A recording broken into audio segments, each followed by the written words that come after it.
Assalamu alaikum, dear students. This is Hafiz Saad, teacher of Pakistan Studies. Today, students, we are going to discuss our next topic of class 10th, and our topic is major aspects of Islamization process. نفاذ اسلام کے اہم اقدامات. A very important topic. This is a long question in your books. اور board کے اندر بھی کئی دفعہ یہ آ چکا ہوا ہے. Typically this topic is from 1977 to 1988. اس ڈیوریشن میں 77 سے 88 کی ڈیوریشن میں جو امپورٹنٹ سٹیپس لیے گئے تھے اسلامائزیشن کے حوالے سے پاکستان کے اندر، یہ ان سٹیپس کو ٹاپک کور کرتا ہے.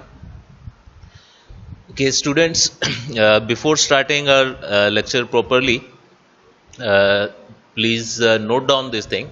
This topic is given on page number 12 in English medium books, اور اردو میڈیم کی کتابوں میں یہ صفحہ نمبر 11 کے اوپر دیا ہوا. And one more and very important thing, please do subscribe the YouTube channel before going into the details of this topic, and not only do subscribe it but also like and share the videos so that maximum students can be benefited from it. As per our previous practice, before engaging into the details of this topic, you people have to check the description box of the video. Description box کے اندر اس topic سے related maximum possible questions given ہے short questions کی form کے اندر. You people have to note down those short questions, and while listening the lecture, پھر آپ نے ان questions کے answers ساتھ ساتھ نوٹ ڈاؤن کرنے ہیں یا اپنی بکس کے اوپر مارک کرنے ہیں. سو پہلے آپ ڈسکرپشن باکس میں سے کوشچنس نوٹ ڈاؤن کر لیجئے, چینل کو سبسکرائب کیجئے, ویڈیو کو لائک کیجئے, اور اب ہم پراپرلی اپنا لیکچر سٹارٹ کرتے ہیں. First of all, we'll see a short and brief background. جو آپ کی بک کے اندر فرسٹ پیراگراف ہے under the heading of era of Zia ul Haq.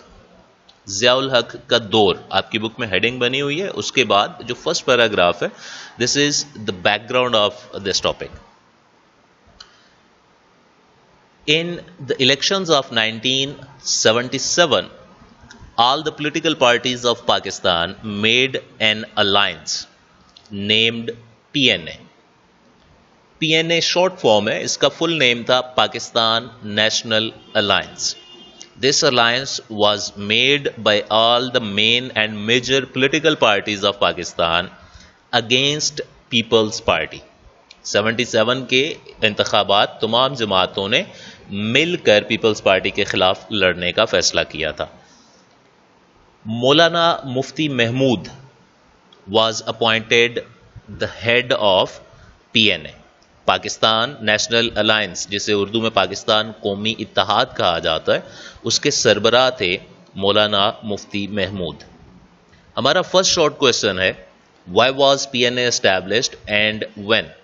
PNA کا قیام کب اور کیوں عمل میں آیا؟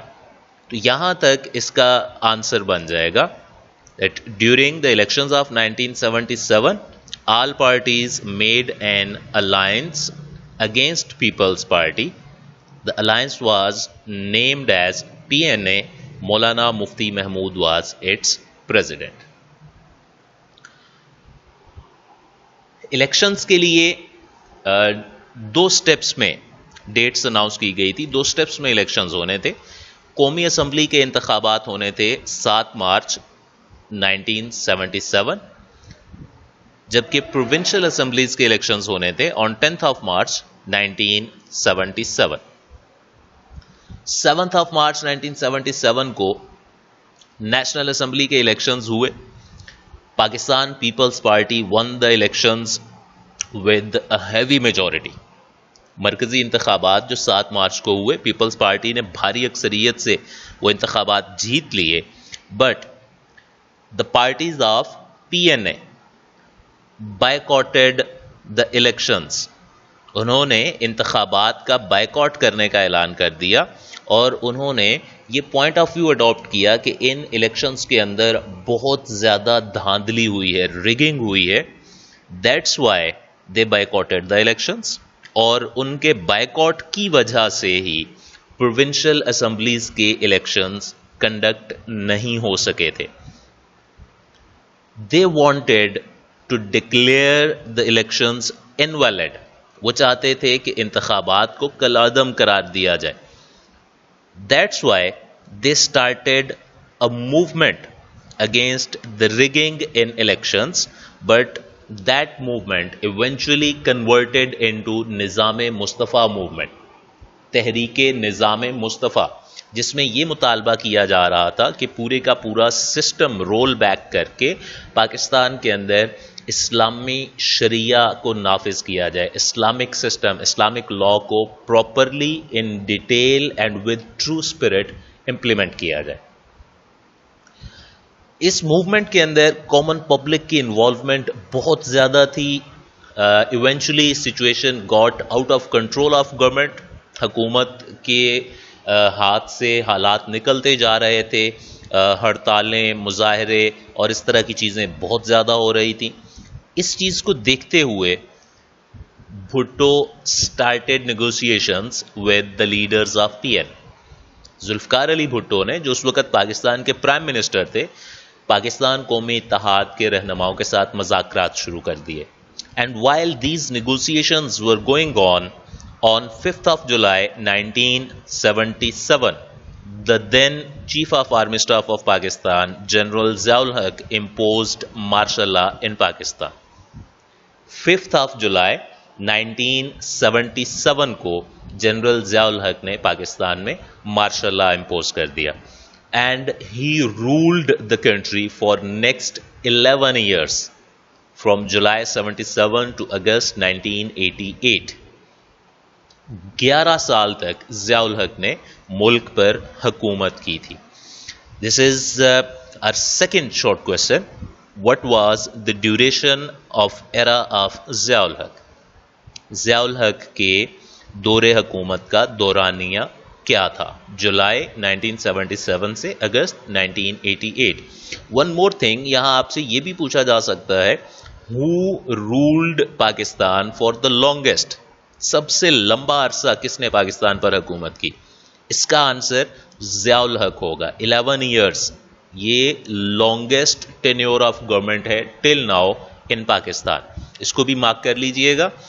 And next point is, Zia ul-Haq finally died in an air crash on 17th of August 1988, and due to his death his reign ended.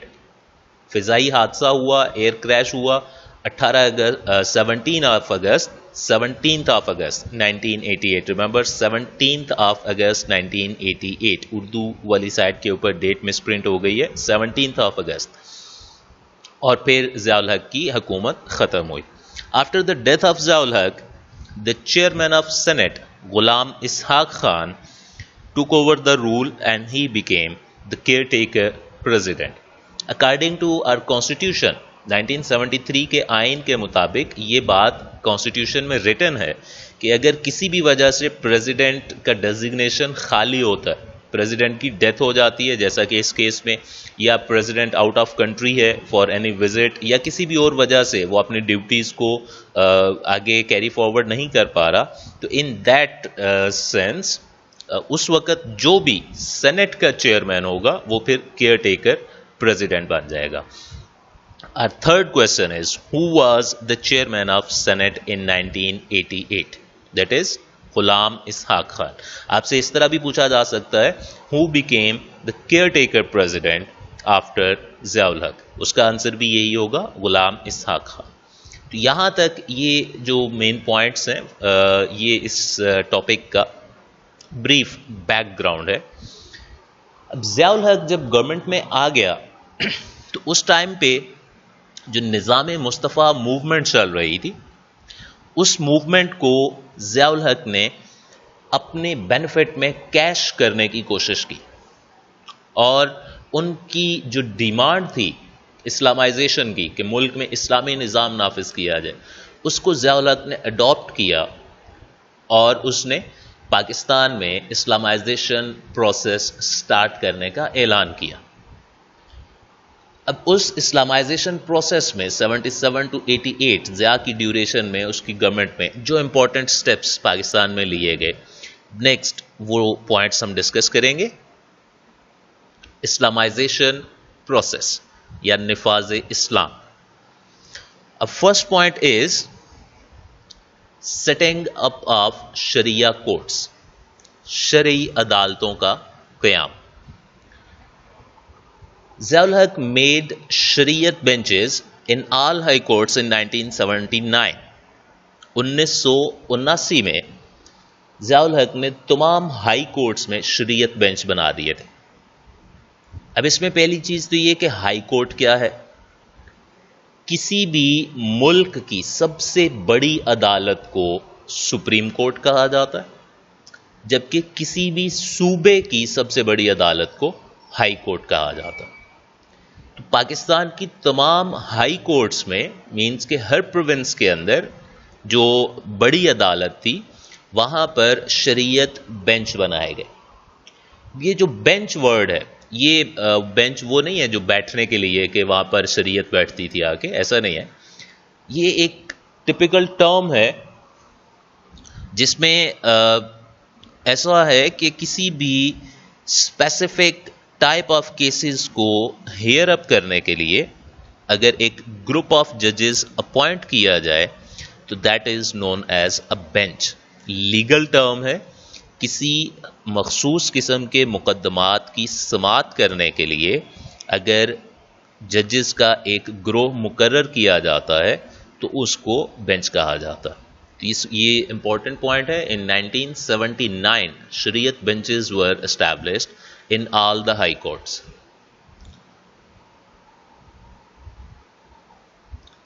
In next year 1980 all the Sharia benches were merged، اور ان سب کو ملا کر ان میں جو ججز تھے ان کو مرجب کر کے وفاقی شرعی عدالت بنائی گئی تھی۔ Federal Sharia court was established in 1980۔ That federal Sharia court was given the status of high court, اس کو ہائی کورٹ کے ایکول سٹیٹس دیا گیا تھا۔ And the appeals against the decisions of federal Sharia court were to be listened by supreme court of Pakistan. یہ آپ کو سامنے نظر آ رہا ہے کہ یہ جو وفاقی شرعی عدالت بنائی گئی تھی اس کا مین فنکشن یہ تھا کہ وہ ماتحت عدالتوں کے فیصلوں کے خلاف اپیلوں کی سماعت کر سکتی تھی۔ Interpretation of Islam was its major function. اسلامی قانون، شریعہ اور فقہ کی وضاحت اور اس کی تشریح، یہ ان کا بیسک فنکشن تھا۔ اور فیڈرل شریعہ کورٹ کے ڈیسیژنز کے اگینسٹ اپیلز سپریم کورٹ کا شریعت اپیلٹ بینچ کیا کرتا تھا۔ اب یہ جو پوائنٹ میں نے مینشن کیا کہ وفاقی شرعی عدالت کو ہائی کورٹ کے ایکول سٹیٹس دیا گیا تھا، تو اب یہ ایک جنرل چیز ہے کہ ہائی کورٹ کے ڈیسیژنز کے اگینسٹ جو اپیلز ہوتی ہیں وہ سپریم کورٹ میں جاتی ہیں۔ اب یہاں پر بھی یہی تھا کہ فیڈرل شریعہ کورٹ کے ڈیسیژنز کے اگینسٹ اگر کوئی اپیل ہوگی تو وہ سپریم کورٹ کا اسپیسیفک بینچ جو اس پرپز کے لیے بنایا گیا تھا وہ سنے گا۔ تو دس از آٹومیٹکلی انڈرسٹوڈ کہ پھر فیڈرل شریعہ کورٹ کا اسٹیٹس ہائی کورٹ کے ایکول تھا۔ یہاں پر ہمارا جو نیکسٹ شارٹ کوشچن تھا، question number 4، how was federal Sharia court established and when? اس پوائنٹ میں سے اس کا آنسر بنے گا from the start that in 1979 میں تمام ہائی کورٹس میں شریعت بینچ بنائے گئے، اس میں علماء کو ججز اپوائنٹ کیا گیا، اور 1980 میں تمام شریعت بینچز ختم کر کے اس کی جگہ وفاقی شرعی عدالت بنا دی گئی۔ تو اس میں دونوں آنسرز آ جائیں گے، کب بنی 1980 میں، اور کیسے بنی، وہ اس کا بیک گراؤنڈ کے پہلے شریعت بینچز بنے پھر ان کو مرج کر کے وفاقی شرعی عدالت بن گئی۔ Next point is implementing Sharia ordinance, شرعی حدود کا نفاذ. In 1979 Sharia ordinance was implemented. اس کو شریعت آرڈیننس بھی کہا جاتا ہے اور حدود آرڈیننس بھی کہا جاتا ہے. First of all you people should understand کہ حدود کیا ہے. سمپل ورڈز میں حد مینس لمٹ، لیکن یہاں پر اس کا کنسیپٹ تھوڑا سا چینج ہے، تھوڑا سا ڈفرینٹ ہے. کوئی بھی ایسی پنشمنٹ جو کلیئر ورڈز میں قرآن یا حدیث کے اندر مینشنڈ ہو، ڈسکرائبڈ ہو کہ اس کام کی یہ سزا ہے، اس کو حد کہا جاتا، اور اس کی جمع ہے حدود. مینس کہ جتنی بھی اسلامک پنشمنٹس تھیں جو قرآن اور حدیث میں موجود ہیں، جیسے چوری کی سزا ہے، قتل کی سزا ہے، اور بہت ساری ہیں، وہ ساری کی ساری اس آرڈیننس کے تھرو 1979 میں پاکستان کے اندر امپلیمنٹ کی گئی تھی. Under which the stealing, drinking alcohol, rape etcetera, یہ اس طرح کے جو کرائمز تھے، چوری، شراب نوشی اور زنا وغیرہ کے، یہ اسلامی شریعہ کے اکارڈنگلی ان کو ڈیل کیا جاتا تھا. شریعہ لا واز امپلیمنٹڈ پراپرلی. اور ان فیکٹ 1979 میں جو شریعہ بینچز بنے تھے وہ بھی اسی آرڈیننس کے انڈر بنے تھے، کیونکہ آبویسلی شریعہ بینچز نے اسلامک لا کے اکارڈنگ ڈیسیجنز کرنے تھے. تو پہلے اسلامک لا کو، حدود آرڈیننس کو امپلیمنٹ کیا گیا تھا، پھر اس کے بعد بینچز بنے تھے ان دا سیم آرڈیننس، اور اس طرح سے یہ ان کی پراپر فنکشننگ سٹارٹ ہوئی تھی. دس از آور نیکسٹ کویشچن، جو ڈسکرپشن باکس میں سے کویشچنز آپ نے نوٹ کیے، اس میں اگر آپ دیکھیں تو ہمارا کویشچن نمبر 5 جو ہے وہ یہی ہے، واٹ از مینٹ بائی حدود آرڈیننس. تو یہ پوائنٹ اس کے آنسر میں آپ نے لکھنا ہے. نیکسٹ پوائنٹ از زکات اینڈ عشر ordinance. Zia ul Haq implemented the system of zakat and ushar in Pakistan through an ordinance. According to that, on 1st of Ramadan, 2.5% zakat is deducted from all the bank accounts of Muslim citizens of Pakistan. تمام مسلمان شہریوں کے bank accounts میں سے یکم رمضان کو 2.5%، 2.5% کے accordingly زکوٰۃ کی ڈیڈکشن آٹومیٹکلی کر دی جاتی تھی. یہ سسٹم ابھی بھی پاکستان کے اندر امپلیمنٹڈ ہے. فرسٹ آف رمضان کو بینک اکاؤنٹس میں سے ڈیڈکشنز ہوتی ہیں. That amount was distributed Umang deserving people. جو ملک میں غریب نادار افراد ہوا کرتے تھے، مستحقین کے اندر اس رقم کو تقسیم کیا جاتا تھا. اینڈ فار دس پرپز زکوٰۃ councils were established. Union council level کے اوپر، ولیجز کے اندر، لوور لیولز کے اوپر جا کر زکوٰۃ کاؤنسلز بنائی گئی تھیں، جس میں لوکل پرسنز، اس علاقے کے لوگ شامل ہوتے تھے، اور ان کی یہ رسپانسبلٹی ہوتی تھی کہ وہ اپنے ایریا کے اندر سے ان لوگوں کو لسٹ آؤٹ کریں جو کہ زکوٰۃ لینے کے مستحق ہیں، غرباء، اور زکوٰۃ کاؤنسلز کے تھرو ہی پھر یہ زکوٰۃ کی جو اماؤنٹ تھی یہ ان کے اندر ڈسٹریبیوٹ کی جاتی تھی. عشر کا سیٹ اپ پراپرلی امپلیمنٹ کیا گیا تھا 1983 میں. اب عشر ہے کیا؟ اینول ایگریکلچرل پروڈکشن کے اوپر جو زکوٰۃ ہوتی ہے اس کو عشر کہا جاتا، اور اس کی ریشو ڈفرینٹ ہے. عشر 10% ہوتا، اسی سے اس کا یہ ورڈ عشر جو ہے یہ بھی اسی سے عربی میں عشرہ 10 کو کہا جاتا.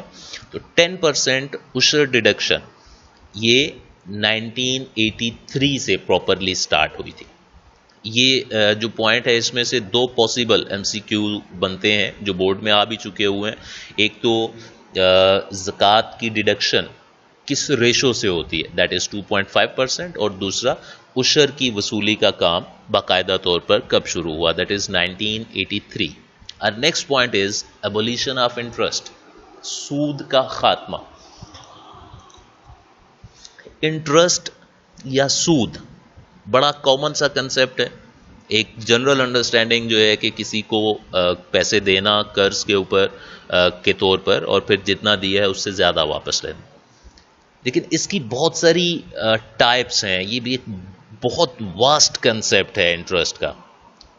اس کی ایک سمپل سی ڈیفینیشن یہ ہے anything which you acquire without any effort and without any threat of loss, without any risk, that is known as interest.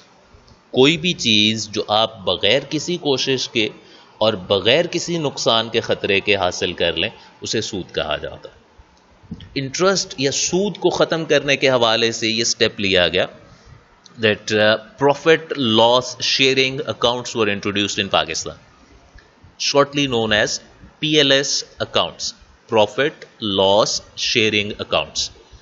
means کہ یہ اس کے اندر پوائنٹ رکھا گیا تھا کہ اگر پروفٹ ہوگا تو وہ بھی اکاؤنٹ ہولڈرز میں ڈسٹریبیوٹ کیا جائے گا, اور ان کیس اگر لاس ہوتا ہے تو وہ بھی اکاؤنٹ ہولڈرز میں ڈسٹریبیوٹ ہوگا, یعنی اس کے اکارڈنگلی پھر ڈیڈکشن ہو جائے گی.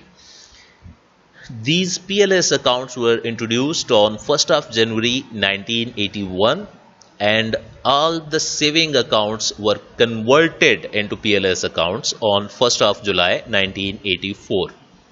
یہ دونوں پوائنٹس ایم سی کیو ہیں کہ پی ایل ایس اکاؤنٹس کب متعارف کرائے گئے تھے اور تمام سیونگ اکاؤنٹس کو کب پی ایل ایس اکاؤنٹس میں تبدیل کیا گیا تھا. As a whole this point could be asked as a short question as well, جو کہ کوسچنس کے اندر مینشن بھی ہے. کوسچن نمبر 6 ہے which steps were taken for the elimination of interest.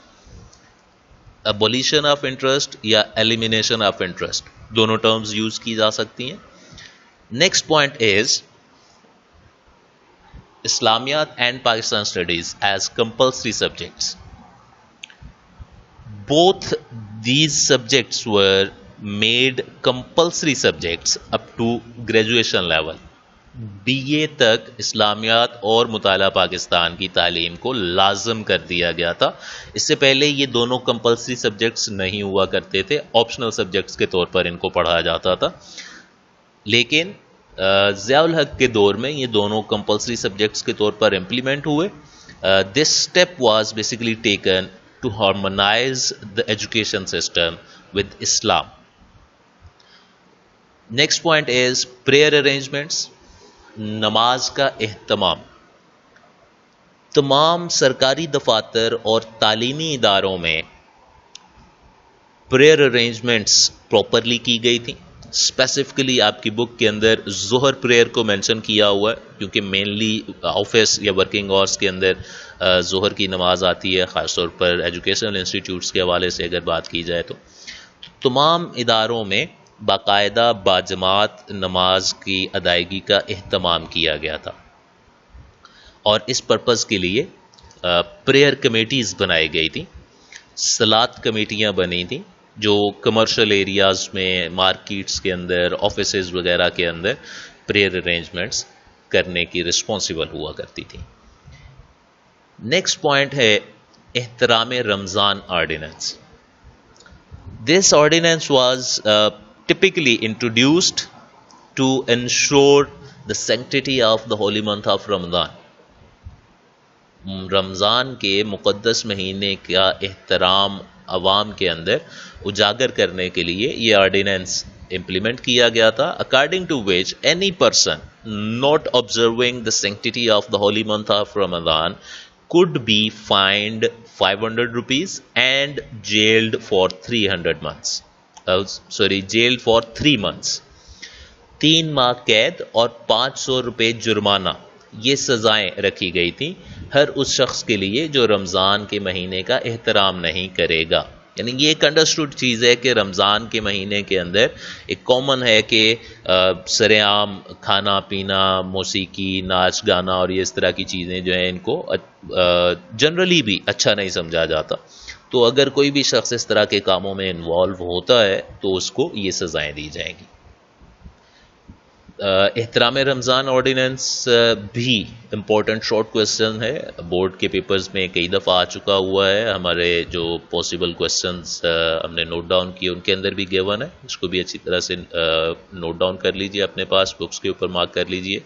Next point is religious schools, دینی مدارس.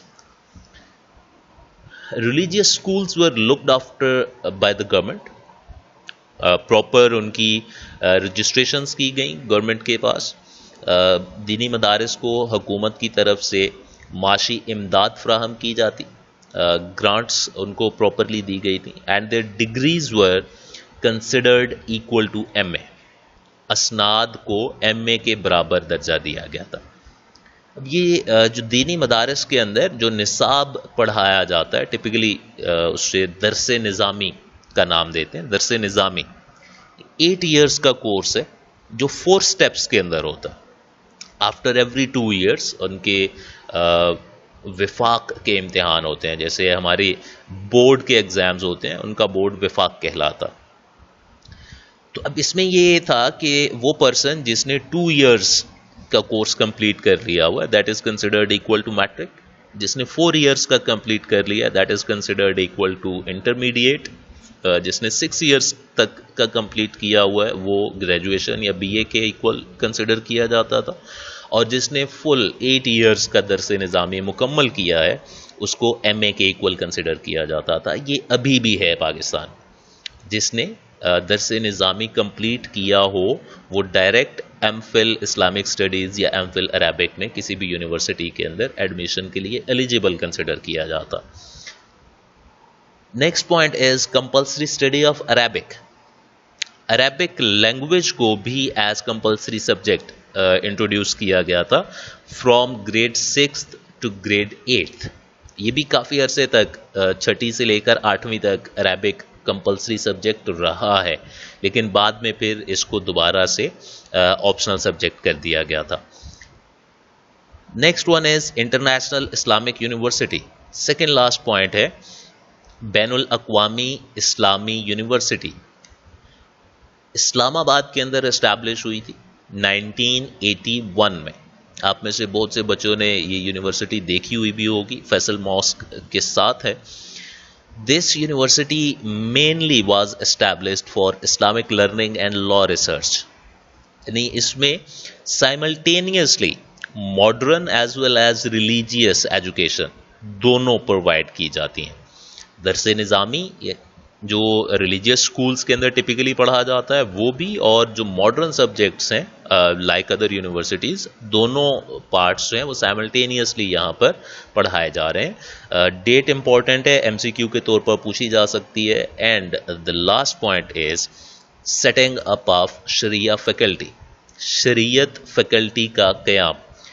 Quaid Azam university اسلام آباد کے اندر شریعت فیکلٹی بنائی گئی تھی. فیکلٹی کیا ہے؟ بیسیکلی یونیورسٹیز کے اندر ہر سبجیکٹ کا ایک پراپر ڈپارٹمنٹ ہوتا, اور اس ڈپارٹمنٹ کے اندر ایٹ اے ٹائم 2 سے 3 ماسٹر لیول کی ڈگریز جو ہیں وہ کروائی جا رہی ہوتی ہیں. جیسے پنجاب یونیورسٹی کی ایگزامپل لے لیں تو انگلش کا ایک پراپر ڈپارٹمنٹ ہے, اسی طرح سے میتھمیٹکس کا ایک سیپریٹ ڈپارٹمنٹ ہے, فزکس کے حوالے سے سیپریٹ ڈپارٹمنٹس ہیں. اب وہ سارے ڈپارٹمنٹس جو ہیں ان کے اوپر پھر آتی ہے فیکلٹی. فیکلٹی آف آرٹس یا فیکلٹی آف سائنسز. آرٹس کے جتنے بھی ڈپارٹمنٹس ہیں وہ فیکلٹی آف آرٹس کے انڈر آئیں گے. تو اب یہ شریعہ فیکلٹی مینس کہ وہاں پر ڈفرینٹ ڈپارٹمنٹس بنائے گئے ہیں, جیسے قرآن کے حوالے سے اس کی تفسیر, اصول تفسیر, اسی طرح حدیث کے حوالے سے سیپریٹ, فقہ کے حوالے سے سیپریٹ, اور ان سارے ڈپارٹمنٹس کو کمبائن اپ شریعہ فیکلٹی کا نام دیا گیا. قائد اعظم یونیورسٹی اسلام آباد کے اندر ٹیچنگ آف حدیث, فقہ اینڈ اسلامک لا, یہ اس کا مین فوکس ہے. اور یہ پوائنٹ بھی ایز ایم سی کیو پوچھا جاتا ہے کہ شریعت فیکلٹی کس یونیورسٹی میں قائم کی گئی ہے. یہاں پر ہمارا ٹاپک کمپلیٹ ہوتا ہے. I hope you people have understood it completely. If there is any query or any suggestion, you people are more than welcome. Once again, I would like to request all of you that if you still not subscribe the channel, please do so. Questions کو اچھی طرح سے prepare کیجئے. Thank you very much for your time. Stay blessed, stay safe and stay home.